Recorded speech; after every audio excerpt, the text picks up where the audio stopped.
जे लोकांकडून आपल्याकडे आलेलं ज्ञान असतं त्याला आगम असं म्हणतात.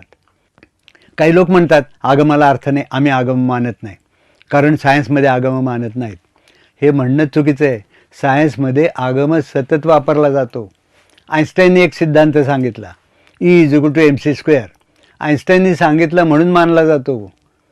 हे जे म्हणतात ना आम्ही आगमावर विश्वास ठेवत नाही, या लोकांना जर तुम्ही विचारलं की या फॉर्म्युलाचा अर्थ उलगडून सांगा, कुणालाही सांगता येणार नाही. आईन्स्टाईन म्हणला म्हणून हे म्हणतात. ह्या आईन्स्टाईनच्या विधानाचा अर्थ कळणारे या जगामध्ये 3-4च शास्त्रज्ञ आहेत, बाकी कोणाला ते समजत नाही. गप्पा मारणारे लोक जास्त. म्हणून आगम मानावाच लागतो. स्वतःला बुद्धिनिष्ठ म्हणणारे, अंधश्रद्धा विरोधक म्हणणारे लोक आगम पावलोपावली वापरत असतात, पण आगम मानायचंच नाही असं बोलत असतात. एकच उदाहरण देतो. आता